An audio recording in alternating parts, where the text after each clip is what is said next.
Good evening and welcome. This is the March 26, 2025 public hearing of the Land Use Commission.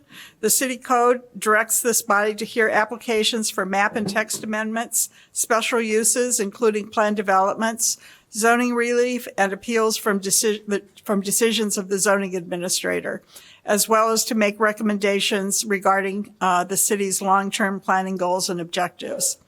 Depending on the type of matter, this commission will either make a final determination or send its recommendation to City Council. Would you please call the roll? Commissioner Aravallo? Commissioner Berlin? Here. Commissioner Johnson? Here. Commissioner Mabadi? Here. Commissioner Mangum? Here. Commissioner Marinchev? Here. Commissioner Puctel? Here. And Sherilyn Wall. Here. With 7 members present, we have a quorum. Also present tonight from city staff are Neighborhood and Land Use Planner Megan Jones, Interim Zoning Administrator Sam Hubbard, Community Development Director Sarah Flax, and Senior and Policy Analyst what? Planning and Policy. Policy and Planning Supervisor Aaron Baines. This is a formal hearing and there are rules that govern our proceedings. Most importantly, only one person speaks at a time, so all testimony may be accurately recorded. Anyone who wishes to address the commission regarding any matter on tonight's agenda will have an opportunity to do so at the appropriate time. Our procedure is to hear from staff on the documents on file and then to receive testimony and other evidence from the applicant or appellant. After that, persons wishing to make a statement regarding the matter will have a chance to do so. Any person with a legal interest in property located within the defined notification requirements of the subject property may present evidence, reasonably question witnesses, or seek a continuance of the hearing. When all supporting and opposing testimony and statements have been heard, the applicant or appellant will be given the opportunity for rebuttal or a closing statement. Then the commission will close the record and begin deliberations to consider the standards. The commission will make formal findings of fact based on the testimony and evidence presented, guided by the standards and the commissioner's knowledge of our community and the recommendations of staff. All testimony is taken under oath. Although we do not apply the strict rules of evidence, please limit your testimony to the proposal as it relates to the standards contained in the zoning ordinance and corresponding staff memorandum. When testifying, please state your name and address for the record and sign in on the appropriate public comment sheet. Our meetings are audio and video recorded. Please make sure that you are at a microphone when asking questions or making statements so that you can be properly recorded. All proceedings are subject to broadcast at a later date. Any matter not concluded at tonight's hearing will be continued to our next regularly scheduled meeting. Okay, there are 2 items on our agenda tonight. The first is 1905 to 1909 Howard Street. Is the applicant present? Okay. And is the applicant for 2206 Maple, 2215 to 19 Maple, and 916 and a half Noy Street. Are you present? Is the applicant present for that? Okay. Thank you. Okay, so if you plan on speaking on a matter before the commission tonight, please raise your right hand to be sworn. Okay. Do you swear or affirm to tell the truth throughout the course of these proceedings? Okay, thank you. All right, with that, I will. The first item is 1905 to 1909 Howard Street. Minutes, I'm sorry. First, we have to approve the minutes from November 20th, 2024. Someone like to move approval of the minutes? Madam Chair, I just noticed a couple of typos. Okay. Do you why want those don't we- now? Or- Why don't we first make a motion to approve the minutes? I'll move to approve the minutes from Wednesday, November 20th. A second? Have a second? Somebody want, oh, you weren't here. I'll Okay. second. All right, thank you. Now, you have some edits? Yeah, it's let's see. It is page 11 of 13 of the minutes, and it's in the third full paragraph where it starts with Commissioner Linwall suggested comparing Evanston's housing cost burden to neighboring communities like Skokie, Chicago, and Cook County. He raised concerns Yeah, about the statement, and then he should be she, and then the next sentence, same thing. He also pointed out issues with the map on page 87. I went back in my memory. I'm like, did I say those things? No, you said those. I think I said those things. Okay, that's it. All right, thank you. At those corrections, let's see, we can do this with a voice vote, I believe. All in favor of approving the minutes? Aye. Aye. Aye. And we have 2 abstentions? 3. Oh, 3? Okay. Thank you. All right. With that, I think we're ready for new business. Public hearing on special use 1905 to 1909 Howard Street, 25 ZMJB-0006. Is this you, Mr. Hubbard? Yes, thank you, Chair Lindwall, and good evening to the Land Use Commission. Joy Powell, the applicant, submits a special use application requesting to amend the existing special use approval granted by ordinance 120-0-14 to expand a daycare center / child, a step-by-step learning academy in the C1 Commercial District. Section 6-10-2-3, the Land Use Commission makes a recommendation to the City Council, the determining body for this case, in accordance with Section 6-3-5 of the Evanston Zoning Code. Okay, thank you. I'm officially opening the public hearing at this point. Does staff have a presentation or any of that? Or if not, we'll just let the applicant present. Go ahead and Good just evening. give us your name and address and all that good stuff. Thank Good you. evening. My name is Joy Powell. I'm at 1909 Howard Street in Evanston. I own and operate a step-by-step learning academy. We did an expansion during the pandemic for the purpose of increasing classroom sizes for the social distancing. So we had our kids all in one classroom. So the preschool and junior and kindergarten were in one classroom, infants and toddler were in another classroom. We added 2 additional classrooms, moving our toddlers, 2-year-olds, to a classroom by themselves and moving our junior kindergartens to a classroom by themselves. Tonight's proposal is to add a playroom into the school unit because they don't have anywhere to play inside and we don't have one outside. We have to go to the neighborhood park. So adding a playground inside as well as giving the toddlers their classroom of their own at this time. Okay. Anything else? Is that basically what you have to That's say? basically All what right. I need, yes. All right. With that, any commissioner questions of the applicant? Go ahead. Commissioner Mangum.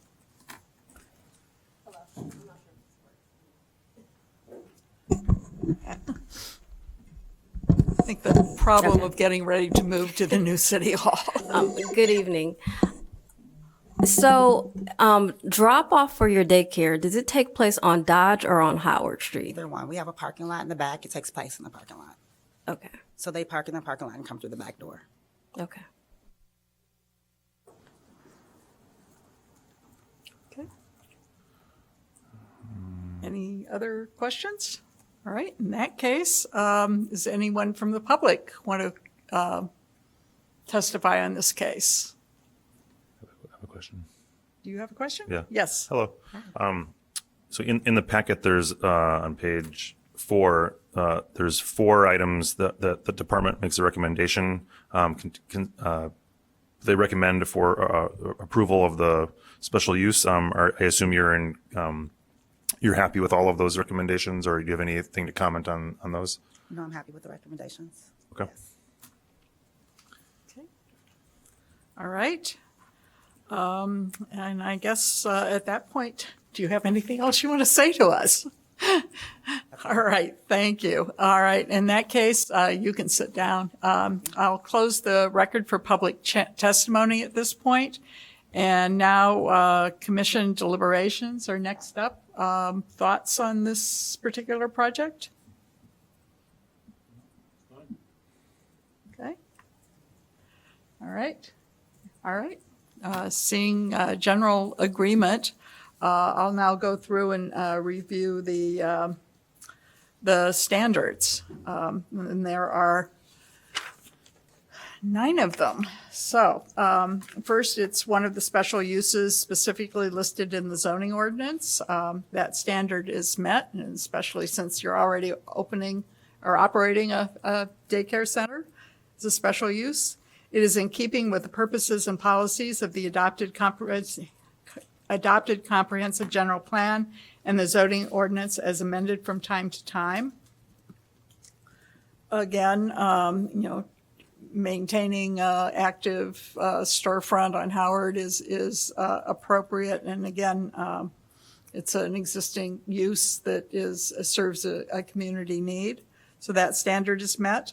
It will not cause a negative cumulative effect when its effect is considered in conjunction with the cumulative effect of various special uses of all types on the immediate neighborhood and the effect of the proposed type of special use upon the city as a whole. The center has been operating for a number of years without any complaints and again serves a community need. 4, it does not interfere or diminish with or diminish the value of property in the neighborhood. This standard is met. Again, this facility has been in existence for a number of years and without issue, and expansion of the special use is not anticipated to create additional issues. Number 5, can be adequately served by public facilities and services. The standard is met. Again, we're dealing with an existing building and tenant space. Does not cause undue traffic congestion, as the applicant indicated. The drop-off and pickup are handled through the existing parking lot off of Dodge, so that standard is met. It preserves significant historical and architectural resources. This is not applicable to this particular building. It preserves significant natural and environmental features. Again, this particular standard is not applicable to this project. And finally, number 9, it complies with all other applicable regulations of the district in which it is located and other applicable ordinances, except to the extent such regulations have been modified through the plan development or the grant of the variation. In this case, it's an expansion of a special use that has already been approved by the city, and the conditions that attach to that special use are being maintained. So with that, we need a recommendation on the standards. Yeah, I'll move to make a positive recommendation to City Council in the case of 1905-1909 Howard Street, case 25ZMJV-0006, including the 4 department recommendations listed on page 4 of the packet. Is there a second? Second. Would you call the roll, Ms. Jones?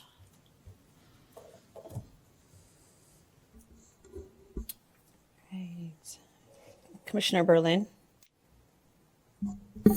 Approve. Commissioner Johnson, Yes. Commissioner Babadi, Yes. Commissioner Mangum, Yes. Commissioner Mudinchev, Yes. Commissioner Pucktell, Yes. Chair Linwall. Yes. With a vote of 7-0, the special recommendation to approve the special use expansion is approved and will go on to the city council. Thank you. Okay. With that, next up is 2206 Maple Avenue and 2215 to 2219 Maple Avenue and 916 and a half Noy Street. Mr. Hubbard, I presume this is you to read into the record as well? Yes, thank you. The applicant, Paul Harb of 2206 MAP LLC, has applied for major variations to allow the construction of a 5-story multifamily residential development with 30 dwelling units, 24 dwelling units plus 6 bonus dwelling units, and 29 parking spaces at 2206 Maple Avenue in the R5 General Residential District. The subject property is currently developed with a parking lot, and in order to redevelop the site, the following variations have been requested by the applicant. Section 6-8-7-4 to allow 24 dwelling units, including 6 on-site inclusionary units and 6 market rate bonus units for a total of 30 dwelling units, where a maximum of 19 dwelling units is allowed. Section 6-16-3-5, Table 16B, to allow 20 off-street parking spaces where code requires a minimum of 27 off-street parking spaces. Section 6-16-4-4, to allow a 9.5 by 25 foot short loading berth where code requires a 10 foot by 35 foot short loading berth. And section 6463A1 to allow 72% rear yard coverage with parking and loading uses where code restricts maximum rear yard coverage to 40% for these uses in a residential district.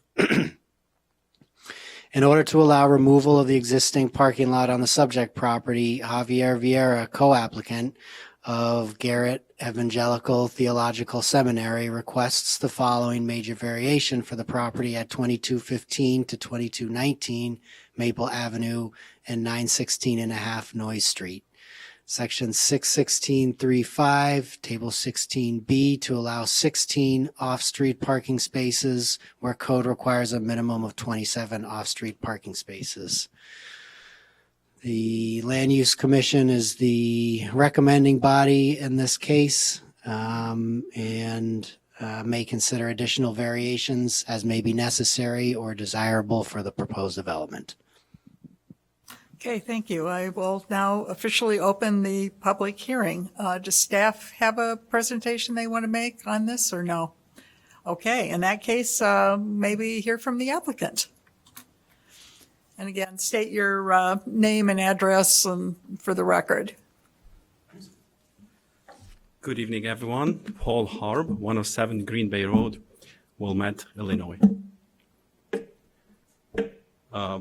So my name is Paul Harb. I'm the applicant, developer, and owner of the project, the 30-unit apartment building that we will present tonight. I decided to leave the architectural and technical details for Mr. Greg Gislicki to share with you in a few minutes, and for the rest of the team to speak about the few variation requests that we are proposing tonight and the reason that we are seeking those. So I would like to support my team and speak about a recent experience building a similar project, a little bit smaller, right next door on Maple, across of the street from this very project. I would like to share that experience and the experience that I acquired that pushed me to propose this exciting project to you and to the city council after. So first, this project addresses a need that the city of Evanston has always been trying to fill, which is the lack of affordable housing. So right there, we are proposing to double the amount of affordable units from what is required, 10% to 20%. And this will help the city officials exceed that goal. Most importantly, in my previous building, I saw the effect that the affordable units also, I almost doubled the affordable units in the last project. And I saw the impact that this had on my tenant. And before making that decision now to double the amount of affordable units, I thought, what can I do to make this work? Because it's a big impact on the project. And if I can figure out a formula I was able to do, then I can propose this project. With your help tonight, with your approval, we can make that happen.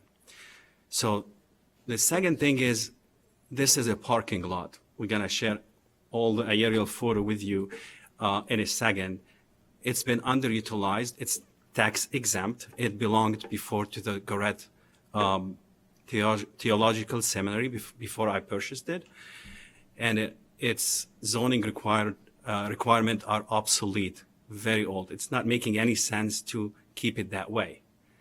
So of course, a developer could come and propose anything by right. In this context, would be 19 units and take all the IHO benefits and, share 2 affordable units.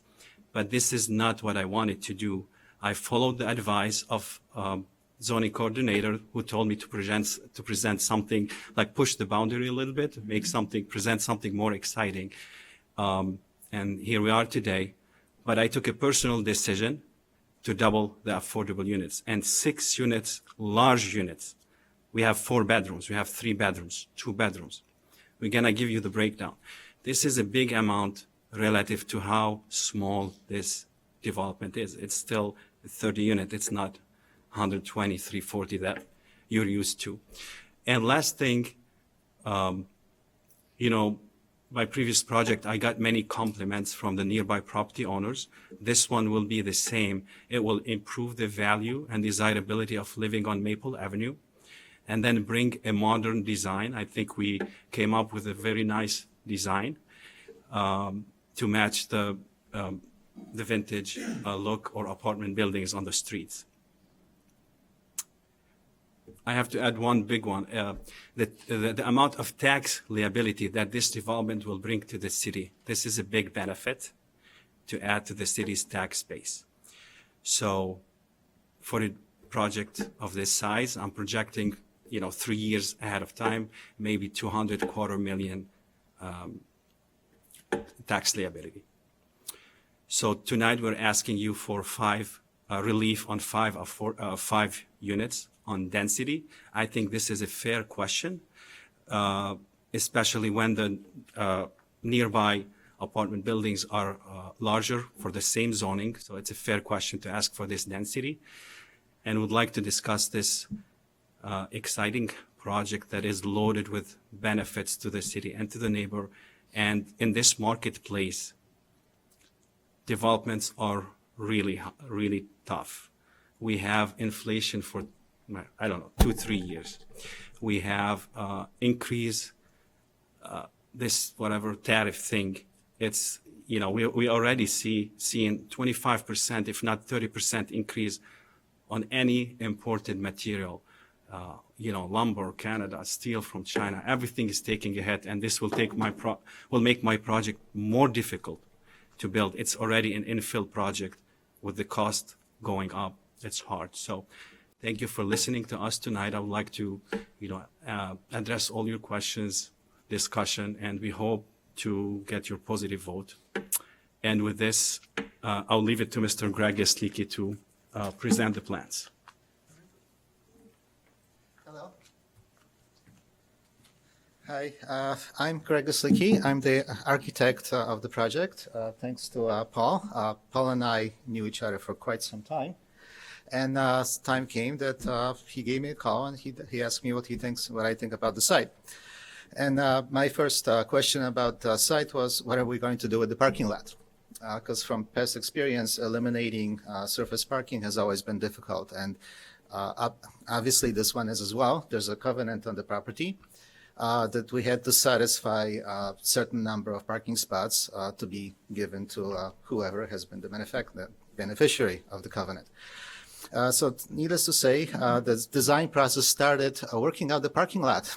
And I haven't done so many parking layouts since the last time I was SOM.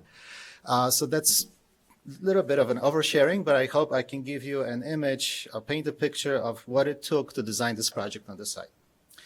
Also, projects of this type are very important from our design point of view to provide as many amenities into the building as possible.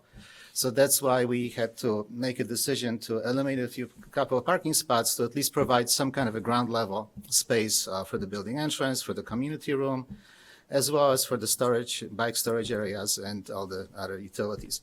So in that sense, the building maximized its efficiency to a point where we may not be able to economize the building in any way, shape, or form. After laying out the logistics of the building, and the building's floor plate is 9,380 square feet. So going by the numbers, the efficiency of parking spots is incredibly effective. However, the remaining parking spots had to go into the outside, and this is the number that we supplemented, so therefore we have 29. And regrets for starting off with the parking spots. However, this is how we started the building. So, yeah, can I? Oh, you left this? Yes. Okay. Can I operate this? No? All right. Oh, there you go. Thank you. So the end result is a building that has 30 units, ground level entrance, of course, and allowance for parking spots, as well as a mix from studios to 4-bedroom units. This mix is slightly unusual. From what I can tell, just doing some basic research in Evanston and communities like them, not many 4-bedroom units are being built for this size projects. Same thing for 3 bedrooms, and the usual mix is usually 1-bedroom, 2-bedroom, seldom studios. So these days, more or less efficiencies. So the way the apartments are distributed is uniformly the same unit types throughout the levels. This is an urban infill site. Therefore, it presents quite a few challenges. The number one challenge for us was to shape the building so we can have windows on all 4 sides, so that we can minimize the number of firewalls. And the only firewall is where the elevator shaft is, including the exit stairs, which by definitions need to be firewalls. So taking advantage of some of these, rules and regulations, how to make it work in order to produce the maximum exposure for the building, for all the units, to maximize the amount of light. The shape of this building isn't exactly so efficient because it's slightly too wide to compose an apartment building. Therefore, we have some additional interior spaces. However, when we were designing the building, we were thinking this is a change in economy in many ways, where people are asking for more and more work from home spaces. And the decision was made to provide dens. And the dens are really dedicated more for, I remember working from home at a certain point, and getting some peace and quiet from all the surroundings was difficult. An example, a leaf blower for the maintenance people, or things like that. So these are interior spaces where are very, very productive in creating an environment that is very easy to work in. Maybe I'm, again, overemphasizing certain elements, but I'm just giving you good life examples of things we have to do every day in order to get on a conference call someplace, and there's plenty of noise that we need to somehow justify in an important meeting. So here, this is our composition for the site.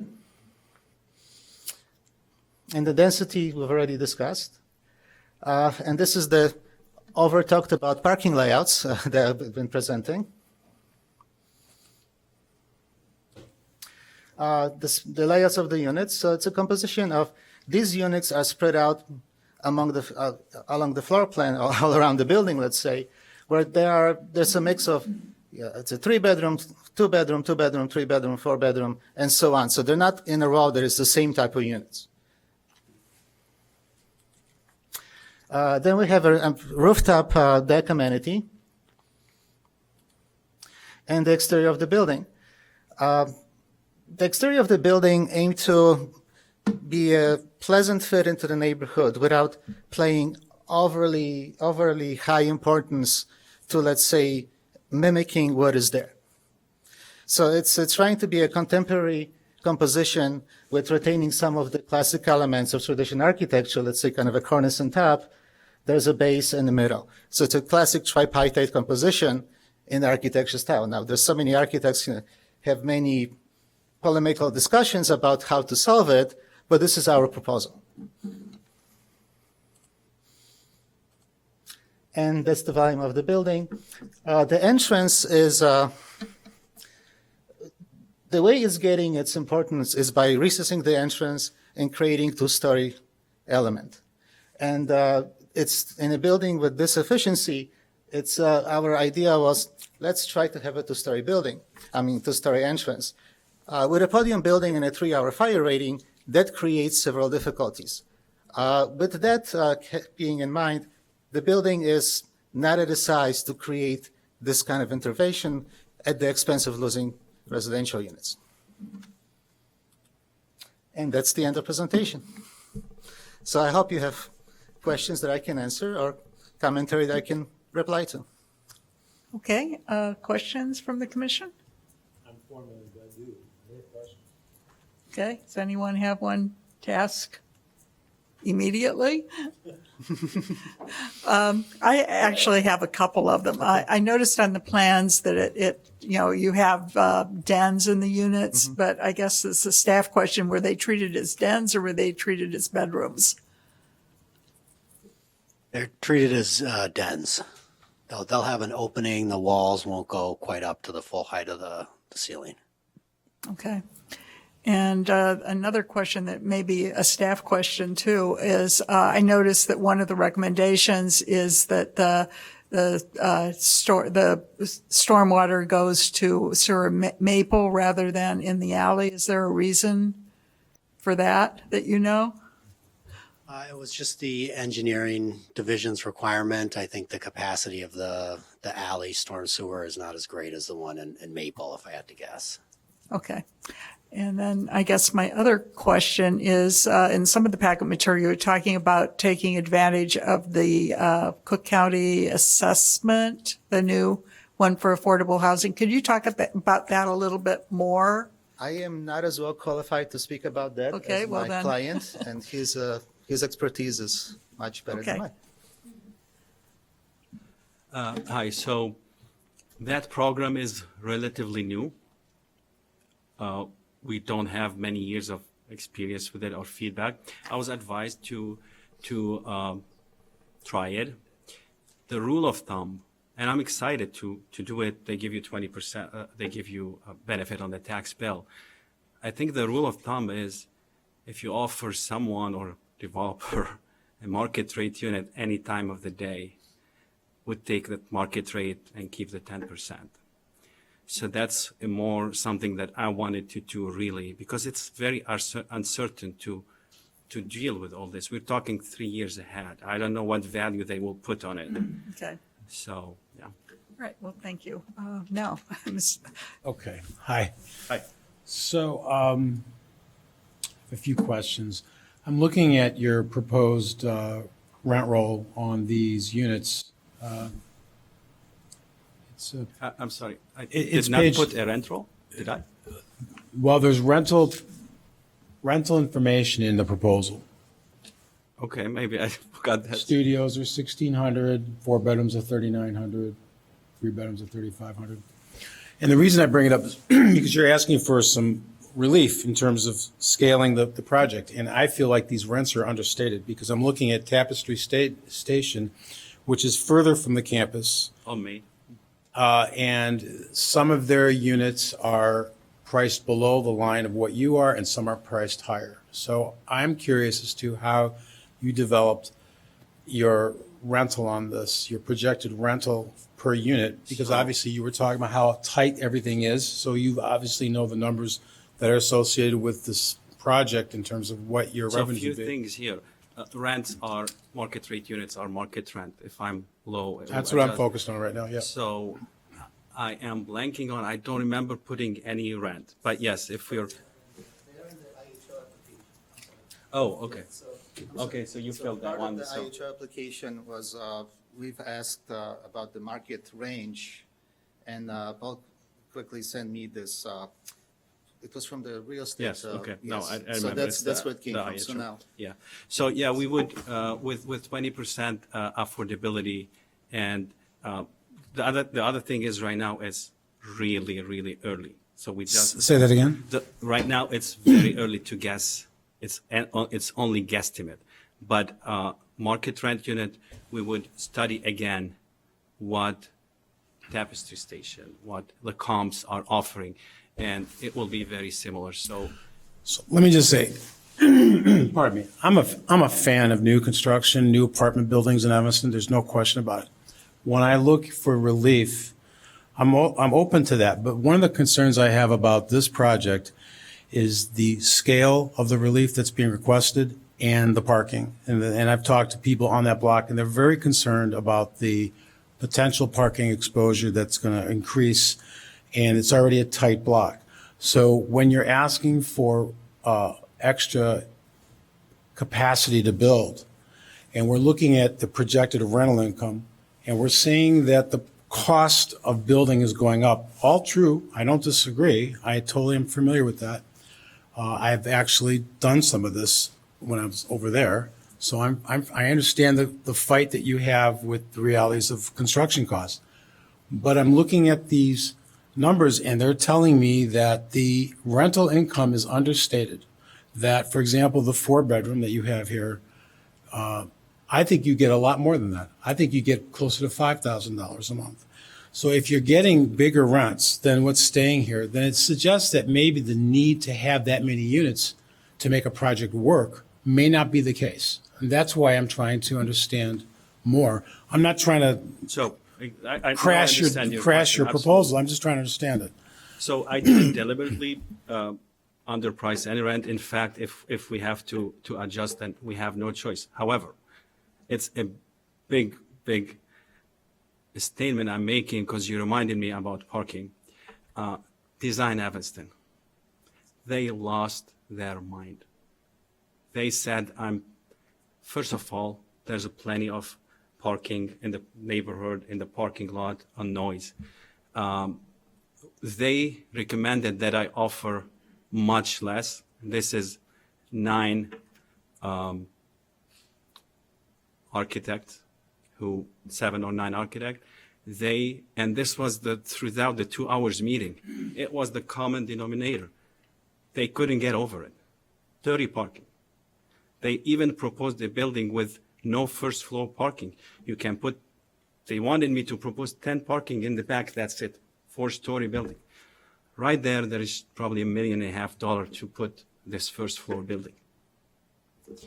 The other thing is, talking about. If you didn't put interior parking in the first floor on grade, which is probably the cheapest parking you could do, covered parking, as opposed to structured parking, what would you have done with that space? You're building a big envelope here, so a natural inclination would be to have parking inside part of that, because you don't need, how much of that you And need that's what we're proposing. But Right. the feedback that we got from Design Evanston, from the experts. And the other thing is, I have here, You're saying the feedback was to have less parking? not less, much less, 4 times less. And this is an They don't live on article- Maple Street. This is round table. I'm gonna read the 2 public comments. Why would a developer put parking inside a building? This is from the neighbor. Second remark, for such a great location, even 3 less parking spots than before seems like would do better. Let's take a few more spots out, blah, blah, blah. I am living with the idea that I am putting a lot of parkings. It's been 1 year I'm working on this. Yeah, the feedback from Design Evanston was, I'm sorry. Could you come up to the microphone Yes, so we can I'm hear? On this side, so maybe we can share. Okay. this. The initial first few words of the feedback from Design Evanston was, how come you got so much parking? And the answer was, there's a covenant, there's a requirement, there's the regulation that we need so much more parking spot by the zoning analysis. So by creating, this set of drawings to accommodate as many, or to say, to fit in the number that's as large as possible in order to diminish the size of the variation scale was the goal. At the same time, the suggestions was you can create more amenities inside of the space. You can create more bike storage space, so on and so forth. So there's the need, and there is also the want. So creating the balance between those is really, you are observing what we have come up with, and that was quite a few. There were quite a few iterations of these plans going on since October last year, back and forth, and drawing these different options and proportion, as well as, for example, with any kind of parking design on the ground level, the building structure is being dictated by the parking layout. Therefore, building something on top of it to make it efficient, there's quite a bit of a puzzle to solve structurally, how to support it all. And then the whole idea about, is it steel, is it concrete? And again, making it all a concrete podium on site that tight is going to be, let's quote, say, a larger mass to the neighborhood than the interacting steel. So all of these considerations were really studied, and that's the result for now. So I'm the person working on the creative side. Paul is working on the number side, and always having all the input on my creative side, and that's the combination of the result. So I'll sit down now.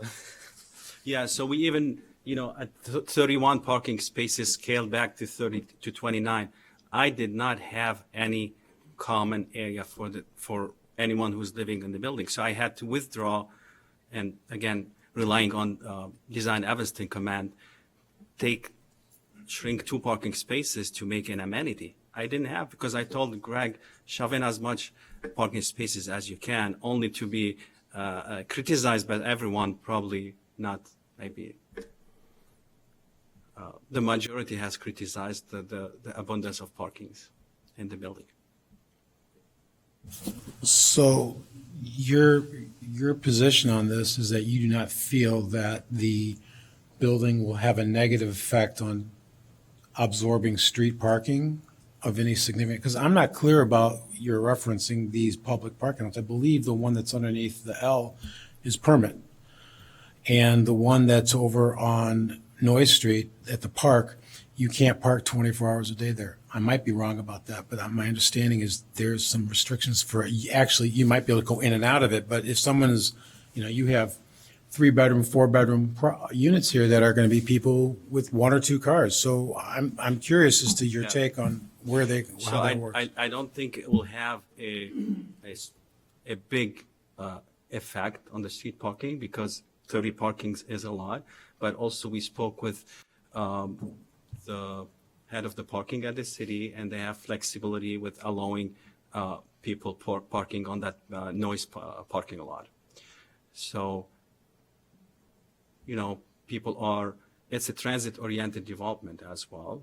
So people, I did what I can. I cannot put underground parking. I cannot put 2-story parking. I had, when I was negotiating buying the parking lot, there is an architect who proposed a 4-story building with units on the first floor. So I think I did more than I can do to shove in as many parking as I can. And this is, I'm referencing Design Evanston, 400 units with 80 parking, 400. I'm thinking Design Evanston were completely opposing the number of parking. Which ones are those? So that one in particular is in Chicago, but they did mention many in Evanston, many with probably, 300 unit for. Can you name one of them? I only can say the one that they mentioned about Chicago. Okay, they because did mention. correct me if I'm wrong, but I think that 1 or 2 of those buildings that you're referencing had a parking arrangement with the city of Evanston at the downtown parking lot. So that and they're trying to return, maybe they've done that where they've been able to get out of the obligation that they had to hold 80 spots. But anyway, you've answered my questions, and I appreciate you taking the time, and I'm done drilling you. No, it's all good. Thank you, Deborah. Any other commissioners with questions? Yes, no? I have a question. the page 4 of the packet has the breakdown of the room types between studio 1, 2, 3, and 4 bedroom. Yes. What is your current expectation about where the 6 affordable units will be? I think we have to follow, we have to follow a certain formula, but right now I can tell you that it's 2 on each floor. 2 on first floor, 2 on the second floor. The 4-bedroom, I have it, on the second floor. 4th floor has a 2-bedroom, so it's it's not all 6 on one floor. It's absolutely on each floor. Yeah, thank you. The inclusionary housing ordinance, as you are aware, it requires, an even distribution of those. It's an even distribution. I don't know how to do this, but in the previous project, I have 2 units, much smaller building. I have one on the 3rd floor. It's a 1-bedroom, and one on the 1st floor. So it's an even distribution. Commissioner Magnum? Good evening. Good evening. When you refer to parking on Noyes, are you referring to parking at the Noyes Cultural Arts Center? That parking lot that is next to the cultural center, yes. So you're saying your residents will be parking there? I'm not saying that. I'm saying that during the construction, or if we speak, I spoke with the parking coordinator at the city, and there is, obviously I didn't negotiate anything on anyone's behalf, but there is flexibility into doing things, or working with, allowing someone park there. Is that just during the construction period? That's to the extent I Okay. spoke about. But that's a long period, so that's 2 years. Commissioner Johnson? So the building's, your proposal is 5 stories, 30 units. Yes. Why not, or have you considered 4 stories, 24 or so units? Because in doing so, the building is much more fitting in the scale of the built environment on that block. I mean, the buildings next door behind it are all in the 4-story range. So your building 5 stories would be bigger. And doing the 4-story building with the fewer units, you would have to ask for fewer variances and less of the parking hokey pokey that we're kind of discussing tonight. So maybe we have a fan over there of this idea. She's my tenant. likes She's it. my current tenant, and I promised her for a 1-bedroom with she's in my affordable studio right now, and maybe 1-bedroom in that development. So I think the question is sensitive to whatever you said. It's the numbers and how they are calculated, and the affordable units is a little bit tricky. I don't know what is offered in the words of what you said, but 4-story, we have the parking issue. 4-story, no parking. Where would you put parking? That's the number one question. That is a big question, it looks like. And then we have, it's an R5 zoning. It's an R5 lot. I'm under the height. There's no variation there. It's by right. So I have to do it by right. I'll do it. The most important thing is introduction. In the introduction, I said that, it's not planned development, but staff advised me to propose such numbers. So I didn't overthink it twice, but with such development, I have to put those parking spaces, and with 4-story, you cannot. And with the height, you are getting a bonus for the inclusionary units, right? I believe so. Okay, so with that bonus, you're within the height maximum, which allows you to be up to whatever it was, like 42 and a half feet or whatever. Maybe I guess- we're referring to the, so what you don't see from the street, the elevator shaft, and probably the mechanicals. Maybe we. I'll pitch in. By right, it's a 62-foot building height maximum limit. So we're at 61 and a half. per Evanston regulations of measuring the building height, the parts that are not visible from the street, which is the elevator overrun, that's higher than 62 and a half. However, that's still within the zoning regulation. Therefore, it's what Paul says, it's by right. And, go ahead. Yep. And I guess my general question is, why not make the building, okay, we can set height aside, but why not have 24, 25 units instead of 30 units? And then your, the amount of variances, the amount you're pushing the bounds is minimized compared to this proposal. And that might be more, palatable to the neighbors. It might have fewer impacts. I mean, I Have don't you know the considered that? formula, or maybe I would have asked for one less variation or something. But to me, the goals is to provide affordable housing with 6 units, large units.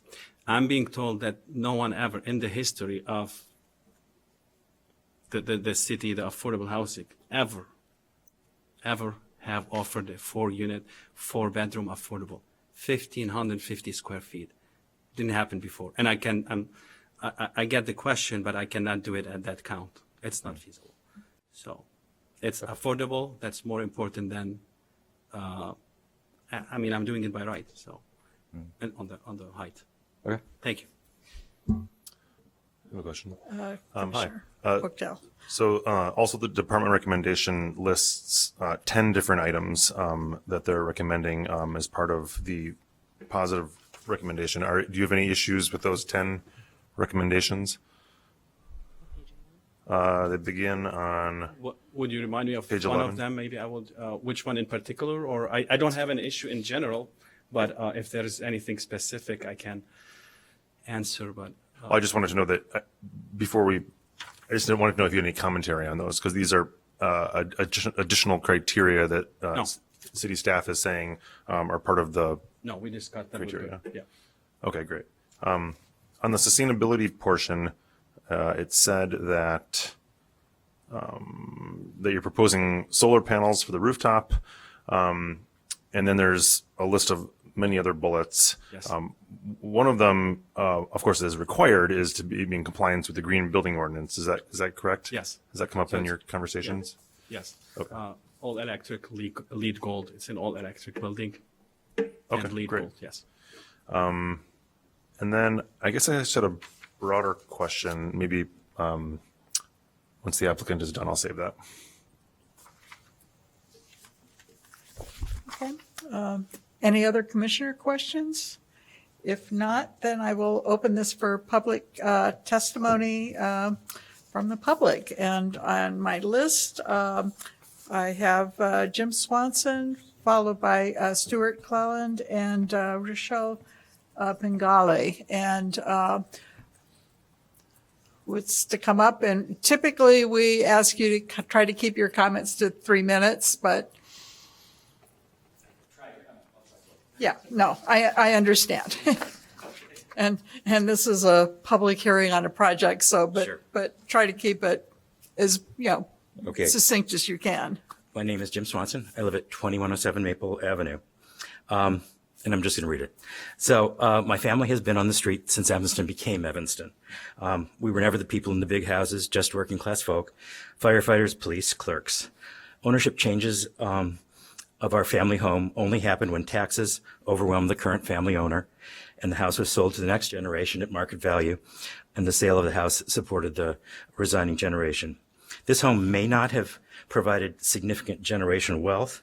It did provide generational security. Income from the second floor of the house also supported my grandmother after her husband, a plumber, became unable to work, and also after his early death. She rented out rooms.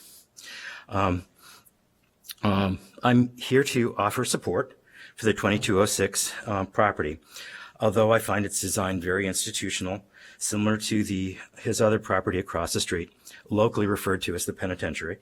A design that has greater consistency with the brick buildings that surround it in this historic neighborhood would definitely be preferable, but perhaps not as profitable as prefabricated panels.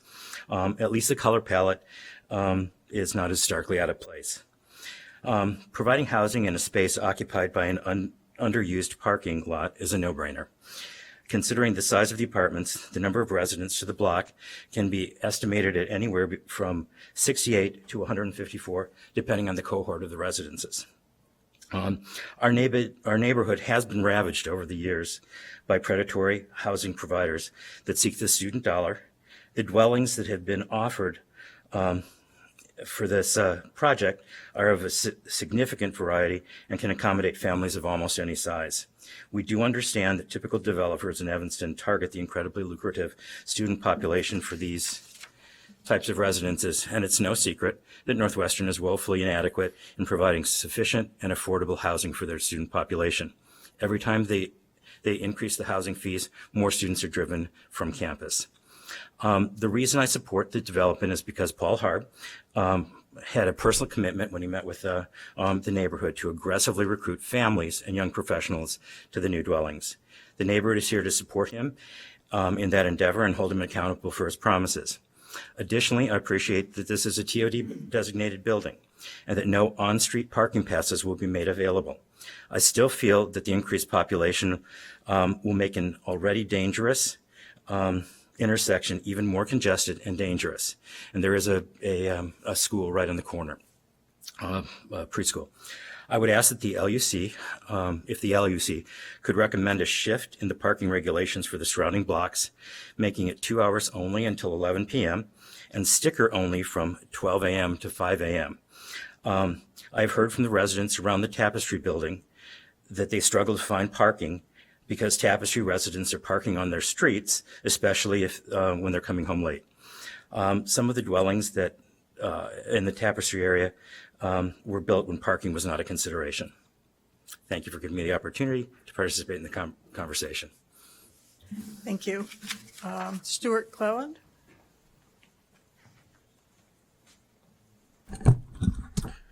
Good evening. I'm Stuart Cleland. I lived at 2145 Maple Avenue for 37 years. It's almost directly across the street from this project under discussion. And in fact, in that overhead shot that he showed before, you could actually see our house. My statement is one of qualified support for the project. I've looked at the variances that have been requested and some of which you've been discussing right now.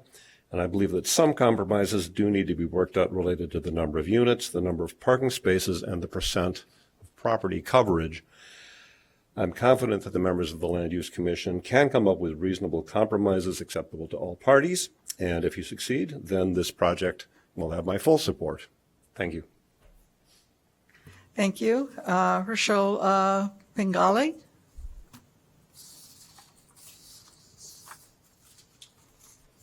Good evening. I'm Rishal Pingali. I live at 2145 Ridge Avenue, so that's right behind the proposed development, so I am a neighbor. I would like to express my strong support for the project. I pass through the parking lot pretty much every day, and in my memory, it is never more than a quarter full. And I always find this extremely frustrating in a city with rising rents and a shortage of housing, especially of the housing types that are being proposed here, that we have a empty parking lot right next to a train station and 15 minutes, a 15-minute walk from a major employer.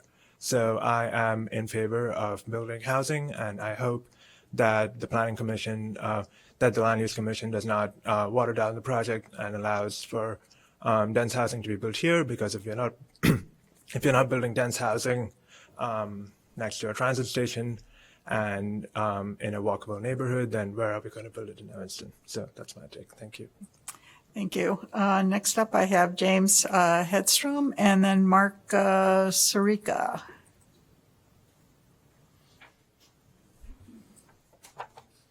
Hi, my name is James Hedstrom. I live at 2218 Maple Avenue, which is just north of the proposed site.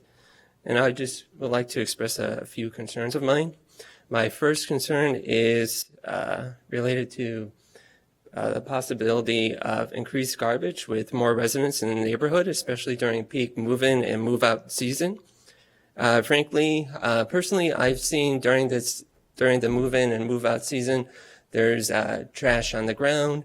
Dumpsters are overflowing, and there are large items in the alley not being properly disposed of. So not only is this a nuisance to neighbors, but it also attracts pests like rats and bugs, affecting the health and safety of those living in the community. So I'm interested to hear what measures and considerations the applicants are making in their plan for pest control and trash management to ensure that residents' garbage won't become a problem to neighbors. Second, I would like to comment on the parking study that was conducted for the existing parking lot at the site. According to the project narrative, it was noted that the parking lot featured 49 parking spaces, but found over a 3-month period, there was an average of 6 to 8 vehicles using the lot each day. However, I would like to point out that the use of the parking lot is strictly controlled. If I'm not mistaken, a monthly permit is required and issued by the owner. So I don't think it's diminished. I don't think its diminished use necessarily reflects the natural demand for parking in the immediate area overall. But perhaps it shows residents' unwillingness to pay extra for parking when there's a much more affordable option. So what I'm getting at is that there is still a significant demand for parking in the immediate area, and I'm saying affordable parking. Parking on Maple is already tight as it is, so I'm concerned that with more residents, street parking will become more scarce or more difficult to find for those living in the area. As I think your parking study shows, or the applicant's parking study shows, the most affordable parking option seems to be the preference for many who move to the area. Lastly, I would like to express my concern of health and safety during the construction phase of the project, especially with the levels of noise, dust, and vibration, as well as increased traffic and parking demand for construction workers. So I'm interested to hear what measures will be taken to ensure levels of dust and vibration are within safe levels and to minimize construction nuisances such as noise, increased traffic, and increased parking demand. Thank you. Thank you. Next up, Mark Sirica. I would like to withdraw my request because I thought I was just signing in for the meeting. I apologize. Okay. Although I live close by and endorse the project. Okay, thank you. That's all I have on signed up for this particular case. Is there anyone else that I've missed? Okay, in that case, for the applicant, I'd like to get responses to a couple of the questions. In particular, how will trash and garbage be handled during the move out and move in, move out period? Yeah, we've been asked all these questions by staff, and we have already 2 rounds of pro reviews, and I believe, Sam, we addressed these questions, so we have a plan for this item. Could we share what that plan is? Is it, at least in general terms? I don't know that I've seen a plan yet, but I know that we've talked to the applicant about the concern, especially during move-out times on a 4-bedroom. You know, there can be, if there are students, there can be a lot of furniture that needs to be managed. And I think that we've expressed to him if he's proactive in managing it, then we think it could be viable. But that's the extent of our And conversations. otherwise, would it be handled, by property standards, or who would, who would police this if there's an issue? Sure, yeah. If there was like a mess left in the alley, then our property maintenance folks would send out violations to the property Yeah, so owner. one of the comment that I heard is very true about that alley being during that high move in, move out, July and August. It is exactly what they stated before me, but I do have a different kind of management, very proactive, very hands-on. The neighbors who like the previous project, they can attest that in 3 years history of the project, we have zero issue whatsoever, whether it's, you know, something loud issues, garbage piling in the back, zero issues. So we're hands-on. Okay, and then similarly on the construction management plan for during the construction period, where does that stand? We're required. It would be a condition of approval that it would be required as part of building permits, so we would work out all of those details prior to building permit issuance. Okay, thank you. All right, at this point, do you have anything else you'd like to say about the project in closing? Oh, do we have another question? Yeah, I got a couple quick questions. Can you expand a little bit on the solar panels and what they're going to be used for, the energy that you're going to derive from those panels? What's going to happen? Yeah, with that? absolutely. And how much are you doing? What are you putting up there? We're not lighting the building with that. You would need probably the square footage of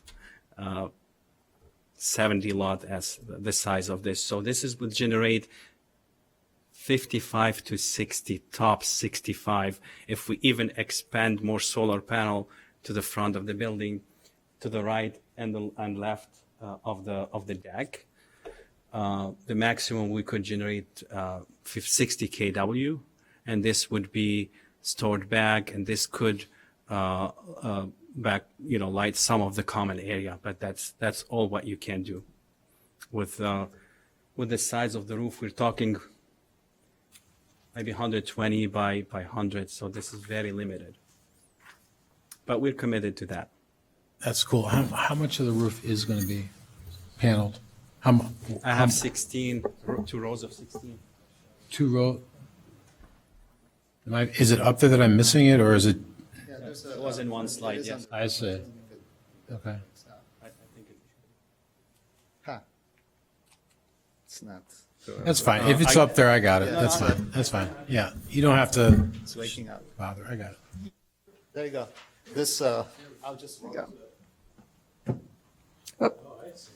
It's these sections.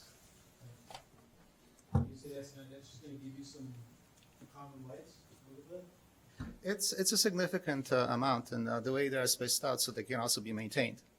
Because very often they are stacked on top of each other, and then getting them to operate and wash and maintain is always an issue. Okay. So are you doing this with the low voltage? You're just going to invert it? There's several different proposals, so we're not set. Don't know yet. Those details yet, but Okay. yeah, the intent is to maximize the efficiency. No, I get that. Okay. Thank you. Thank you. Okay, Commissioner Berlin. On the subject of parking, I'm just curious about the covenant. What was the minimum, what did the covenant require in terms of parking? The historical covenant is 100 years old. Sam, go ahead. So the covenant that I think he's referring to is the covenant that the city is recommending that it be required he record for the 11 surface parking stalls to allow them to be used by the property on the corner. Okay. Yeah, can I just clarify? So for this case tonight, we're actually making a recommendation for 2 different applications, right? Both for the property at Maple and also the one on Noise, right? Because of the shared parking change, right? Can you just articulate that so we're all clear on how that's working? Yeah, so the actions required for the actual parking lot that the building is going to go on is variations for density, parking for that building, and the rear yard coverage. And then because the parking lot serves as required parking for one of the buildings across the street, and because that parking lot is going to be redeveloped, that building across the street no longer will comply with its parking regulations. So the second action is a parking variation for that property. Okay. Commissioner Berlin, I think. So following up, I think someone in the public said that they supported this in part because they understood there would be very intentional recruitment of families. And I was just curious to hear if you had any thoughts on how you were going to recruit families into those larger units. We have, I have a talk with Alderman Burns, and he has some ideas. And I did meet with the neighbors, and we can, I can go with the plan that Alderman Burns is proposing, which is to, target in the form of newsletter. When I put my website, when it's live, people can subscribe, and we would be giving you updates like similar to what I think not LA Fitness, the other people are doing on Sherman, and something similar. So basically, social media and advertising.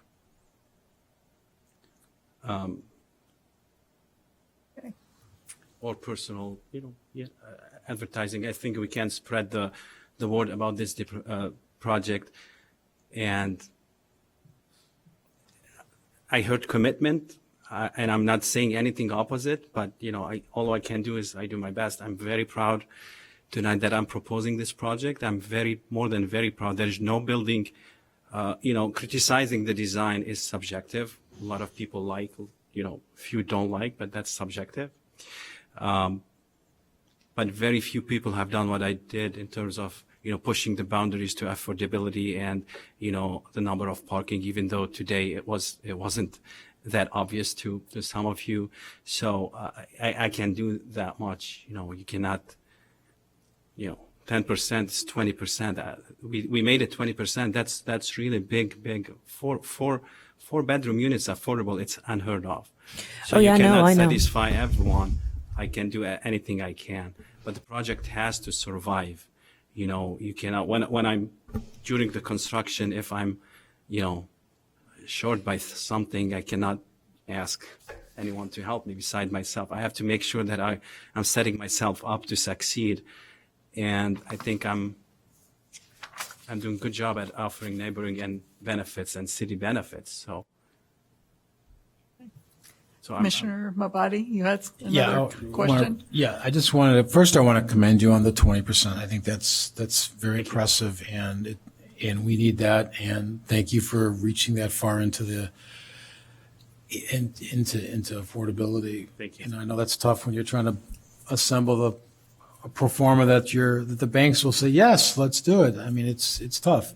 I want to also say that Commissioner Berlin pointed out to me in your packet that some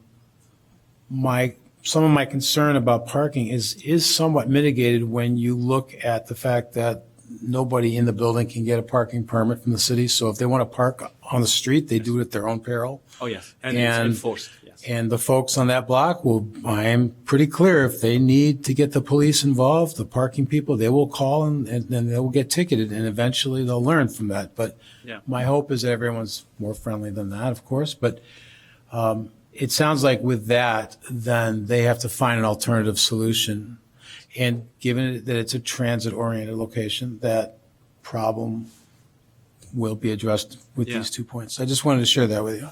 Yeah, thank you. And, we're proposing EV chargers also 6 or 8. And, regarding the tax benefits, at some point you have to, as you said, to go to banks. I think the banks will still treat it as a full tax benefit, and therefore it's on me to, they will never tell you, hey, I cannot make a point with the bank. I have a half tax. No, they want to underwrite it at the full tax. So it's on me to take all this. So with that, do you have anything else you'd like to add? I'm pretty confident with all the things I shared about this project. I really think, I have faith that it's something good. I heard all good things about it and support. So I hope we move forward. So. Okay, thank you. With that, I will close the record for public testimony. So I guess, Commissioner, thoughts about the project? Sure. Commissioner Magnum? I think I do like that it has affordable housing.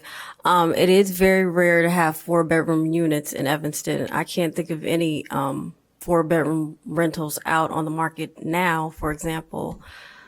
I am concerned about the parking issue, but I guess as discussed, there are some spaces and it is close to the train. Noise is a very busy street with the restaurants around the corner. But overall, I mean, I guess the fact that it has this affordable housing, it does have the panels on the roof. I think it should be approved. Next, Commissioner Berlin. I also support this project. I think in regards to parking, I would just point to my commissioners that there's a chart on page 11 or in our packet that compares the per unit and per bedroom ratios. It's on page 8 of 16. So it seems actually quite consistent.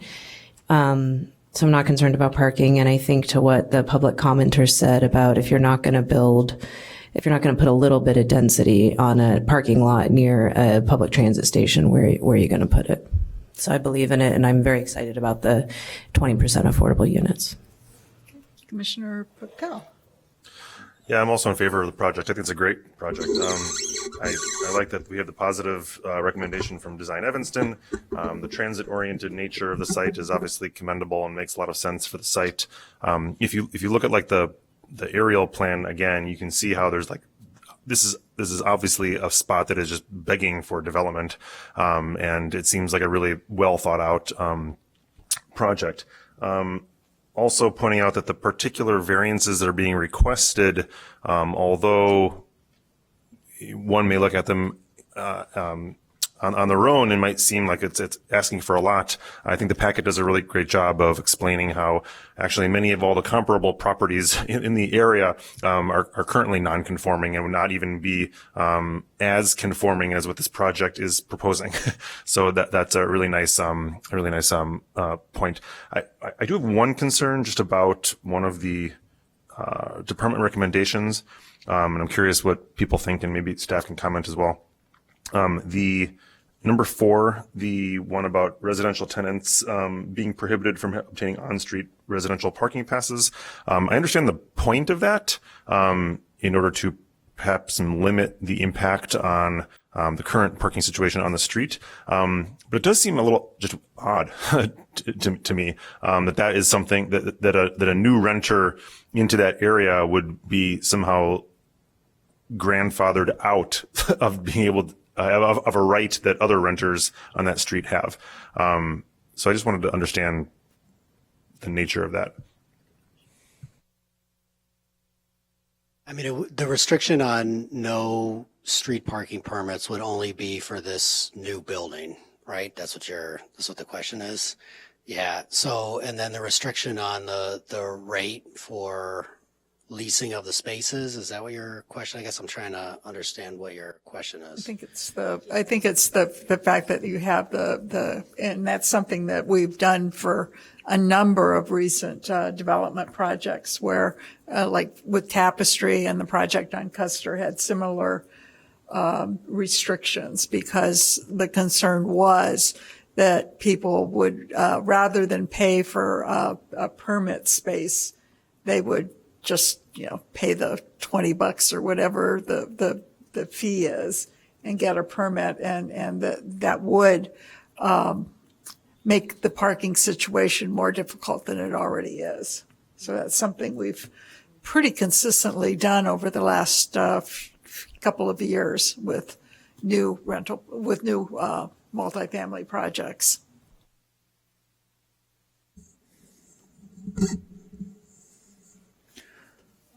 Commissioner Barachev. Thank you. So I will support the project. I believe the so-called public benefits outweigh the variances that are requested, definitely. So I would support it. Architectural, 2 concerns, which you may ignore, but if you want to work a little bit, please do it. I didn't like the dens, because they will be bedrooms at some point of time, and they don't have light. And no matter what kind of ventilation you do, they don't have the natural one. So think a little bit about that. Maybe you'll find a way.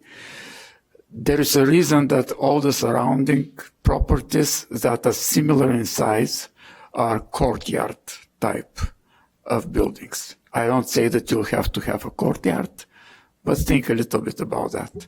The other concern is you are south of the building on the north, and you have a big impact with the height of the new building to the windows of the building to the north.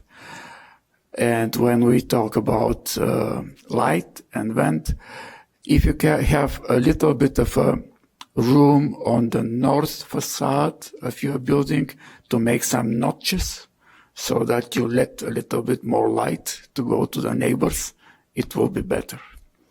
So once again, architecturally, they are not zoning, they are not variances, but if you can think a little bit about these things and improve it, it will be better, especially for the dance, because the owner may have troubles selling or renting these spaces because they'll be dark. Thank you. Anyone else? Commissioner Johnson. I'm concerned about the complexity of the parking arrangement across the 4 buildings. I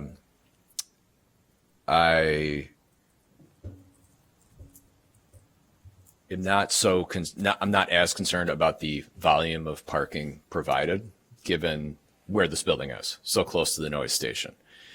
I was very interested to hear, since it seems like we have a fair crowd tonight, I was interested to hear what the public feedback was from the neighborhood, and it's been generally positive. And I went by the site today, and I am very much opposed to a surface parking lot persisting in that location. So on the whole, I support the project in the sense of getting your building built and developed on this spot, even given the complexity of the parking situation and the relief that's being requested for the volume of parking. So I do support the project. Anyone else want to weigh in? Yeah, 2 things. When we talk about the parking, at least for me, I was thinking in two ways. The parking as it affects the neighborhood and the viability of the parking for the sustainability of the building itself, that it would be a building that would be well regarded, that you would not have vacancy problems trying to fill because you had inadequate parking. I think given the fact where it is, as we were talking about being a transit-oriented location, that issue is not an issue for me. And with the restriction for permits for tenants in that building, and I believe the Noy Street loft building around the corner also has those restrictions in place, and specifically to mitigate that problem with the people, the rest of the lower density buildings around. So I feel like the parking for me has been resolved. And I'm a supporter of the project, by the way. I think that this is far outweighs a parking lot like we were talking about. The one thing is, given the fact that it's so large, and I know that it's as of right, and I know the code says it's as of right, but it's not as of right when you look at like the block. It's completely different, that it's 1 story more and it's taller. So it's really a big box that's showing up on a smaller box area.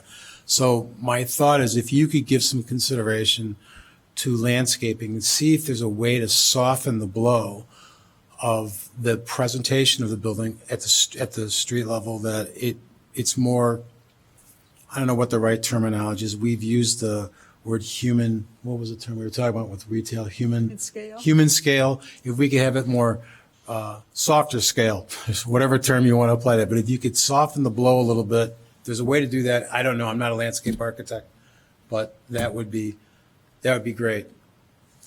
Thank you. I am also supportive of the project. Years ago when I first moved to Evanston, I, lived on that block, and, that parking lot has been a parking lot forever.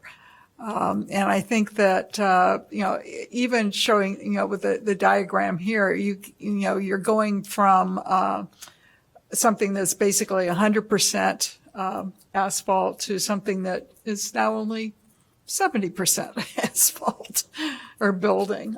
So I think that, it's a minimal improvement, but I think it'll be a welcome addition for the neighborhood. So, I guess with that, I will, review the standards. And again, we have our same 9. Okay. First of all, the major variation will not have a substantial adverse impact on the use, enjoyment, or property values of adjoining property. And again, it's in general conforms with the underlying zoning district. And I think we've had certainly testimony and discussion that a new residential building is preferable to the existing parking lot. Oh, no, wrong one. I have them in my here, so I'll just kind of, then the requested variation is in keeping with the intent of the zoning ordinance. One of the purposes and intents is conserving and enhancing the taxable value of land and buildings. In this case, we have an underutilized parking lot that for many years was tax exempt and was not on the tax roll. So replacing that with a multifamily building is a reasonable thing to be doing, and again, providing housing to which is clearly a need in this community. Has a hardship or practical difficulty that is anyway, that affects the property. The variation is due really in part to the unique circumstances with the required parking on that this parking lot serves as required parking for uses on other across the street. And if it wasn't for that, the parking for the subject property would be code compliant. So, and actually, before I get all the way through this, well, I'll keep reading the standards, and I do have just a clarification thing before we vote. The property owner would suffer a particular hardship or practical difficulty as distinguished from mere inconvenience. To require both the subject property and the two properties across the street to comply with the strict letter of the law with regard to parking would require both developments to exceed the expected parking demands given their transitory and development location. And again, this is supplemented by the parking survey that was done, showing that there are substantial vacant spaces. Number 5 is not based exclusively on a desire to extract additional income from the property or public benefit to the whole will be derived. In this case, the owner is required to lease 11 exterior parking spaces, make those available to the properties at 2215 to 2219 Maple Avenue. And so the rent rate for those is agreed to be not more than the rent charged for the property. And then I'd also like to say, that in terms of public benefit, the project includes 6 units of affordable housing, which is more than would be required by ordinance. So I believe that standard is met. Number 6 does not have a hardship or practical difficulty that was created by any person having an interest in the property.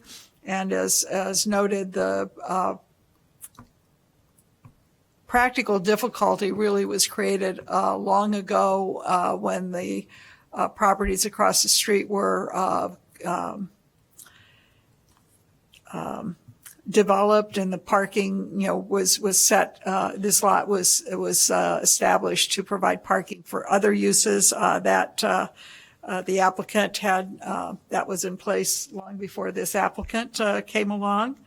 The requested density and parking variations, along with the loading spaces and rear coverage, really don't align with the historical development and the recent development in the surrounding area. I believe the standard is met. And finally, the application and variation requests are limited to the minimum change necessary to alleviate the particular hardship or practical difficulty. We've had testimony about really kind of the use, the fact that this is a transit-oriented development, and I believe that this standard is also met. So, and is there general agreement with my standards as I've reviewed them? Okay. With that, would someone like to make a motion on this project? Oh, wait, before, I just wanted to clarify that in our packet, we have the applicant for the Garrett properties across the street. That's all compliant. We don't need to hear from them. Correct. It's a joint application, so just think of it as one. Okay, thank you. Then I'll make a joint motion. I move that we make a positive recommendation in the case of 25ZM JV-0003, the 2206 Maple Avenue location, and the 2215-2219 Maple Avenue location, and the 916.5 Noyes Street location. In inclusive. 906. Sorry? 906.5. Oh, and the subject is 916. Oh, is it 916? Whichever one it is. I think we know. It is, you're right. I'm sorry, I misread. And inclusive of all 10 department recommendations, beginning on page 11 of the packet. Is there a second? Second. Thank you. Ms. Jones, would you call the roll, please?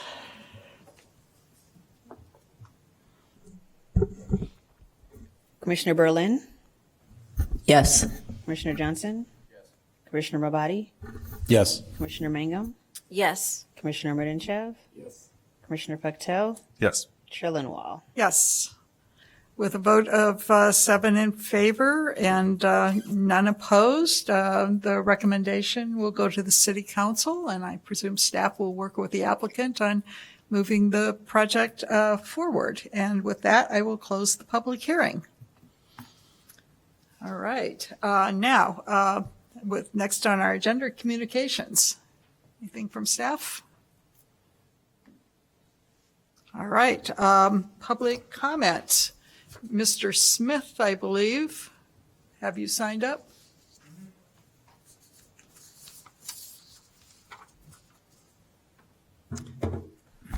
Good evening, Jeff Smith, and you're familiar with me. I didn't want to testify on the project that was just before you. I don't live in that neighborhood, though I'm very familiar with it. The quote CV I submitted to you a week or two ago, one of the things you may not have seen is that I've lived in 5 different wards in Evanston, so I lived in that neighborhood. I feel like I've lived almost everywhere in Evanston. I've also knocked on doors in every ward in Evanston, and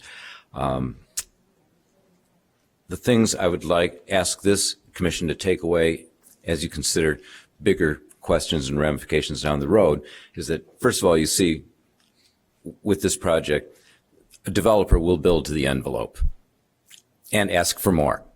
Okay, so ceilings are really floors. And it's just the nature of economics. Very few people are going to say, oh, I could build this big and then not. Second, I'd like to ask you to consider the little house to the south of this parking lot, which you can see on Google Maps or Apple Maps, or if you drive south of it. Now, it's zoned R5, so whoever has that little house, which I believe is being used as a rental, has no legitimate expectation that something big won't be built next to them. But if we're a single-family home in a single-family neighborhood, or an R2 or an R3, and they bought it with the expectation that it would remain that way, that would be a great loss of value to that homeowner as a homeowner for what they expected, and you would lose a lot of the market for people looking for what they look for in a single-family home, which historically is light, air, sunlight, a little lawn. One of the reasons we've got so many non-conforming properties in Evanston is because our zoning actually initially allowed lots and lots of development. It actually spurred a building boom, mainly in apartments, so much so that when we look back in the 1930s, Evanston said, whoa, we've really gone overboard. And that's when they tightened things up a little bit. So you've got a lot of things that were allowed to be built, but that in retrospect, they said we'd been too liberal because that's how we ended up with some problems. So that house has no such expectations, but thousands of other people throughout Evanston do have an expectation that they won't suddenly be confronting a sheer wall, which is what this will be, as attractive as it will be to some aesthetics. And I'm not here to comment on the aesthetics. The third is that everybody would agree that that surface parking lot should be redeveloped, and that this is some sort of redevelopment is good. But again, I've forwarded to the commission, and it took me a long time to get, and it's not easy to analyze, but even, quote, TOD does produce vehicles. The statement that building near transit will reduce vehicle traffic is just false, even if this adds only 6 units. If you put 6 single-family homes on this lot, and they each had 1 to 2 vehicles, you'd be adding 6 to 12 vehicles. If you put 30 units, and there's an average of 1 vehicle per unit, you're going to add 30 vehicles, and they're going to have to park somewhere. And people, I lived in Rogers Park for 8 years. I was a developer of middle housing, I suppose you could say, because I took a 3-flat that was in distress and fixed it up, personally renovated all the bedrooms, redid, installed 6 toilets, etc. People who are used to living in density will park 4 blocks away if they have to. They'll park across Ridge. And there's you can't restrict. You can't say, I'm only going to rent to a family with children. So in this economic climate, I've got nieces and nephews who go to college down Champaign where things are tight. It's nothing for somebody to say, I'll grab a lease and then I'll find 3 or 4 roommates. So when I was renting out my 3-flat, each of them were 3 bedrooms because Rogers Park used to have that kind of space. You end up with one family that had 2 vehicles. The next unit had 3 students, Northwestern students, grad students, and they each had jobs. And you could walk to Howard for the L. You could walk to Lunt for the Metro. That's how I got downtown. But people still had cars. And so you had, between my 2 rental units, 5 cars plus what we had. And there was only a one car, garage in the backyard. So where do all those vehicles go? They go on the street, and they go anywhere between Howard and Toohey and 4 blocks in any direction. So we have to be realistic about, what really happens. With Tapestry, and again, I urge, and I'd be happy to discuss in greater detail because you had to read between the lines. Tapestry, these new units get built, and it's just like when you buy, you stretch a little bit. Often you have to extend yourself just to make your mortgage. And, I wanted to buy for $250. I'll go up to $270, whatever it is. If you're looking for something in the $1,500 a month range, maybe you have to go to $1,800. Well, so then how do you make ends meet? You don't pay for the parking. and so you park 2 blocks, 3 blocks away. I went by Tapestry, did a survey on the street. There was just on the block of Maine, right in front of Tapestry, 5 out-of-state plates. And I'm not talking somebody come down from Wisconsin. Middle of the week, Tennessee, Louisiana, Mississippi. Okay, these are students. These are people from out of town, and I'm not denigrating them. Northwestern's a national university. It should bring in people from all around, but it's just human nature. People will come and they'll skimp on the parking that they have to pay until they can get to a situation where they can manage it. So we shouldn't be cherry picking developments where folks have said, oh, the spaces aren't being used. You can see after time, if you follow the registrations, and it's kind of laborious, but I did it, that developments do produce cars, and they do put cars on the street. Obviously, that's not our only consideration. There's a lot of things going on. I applaud affordability. I applaud what the developer here has done in trying to reach out to that. I'm not sure what keeps those units affordable long term. They could, easily flip. They could easily become roommate situations, multiple, especially if we relax the unrelated persons rule.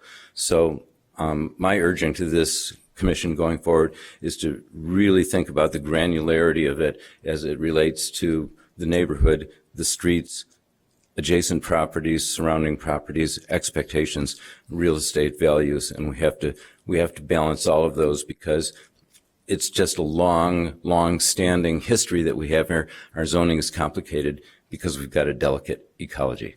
Thank you. Thank you for your attention, your indulgence. Thank you. With that, may I have a motion to adjourn? Before we do, I'd just like to note that our next meeting on April 9th will be in the new City Hall. So, thank you. Motion to adjourn. Second? Okay, all in favor, say aye. Aye. Thank you.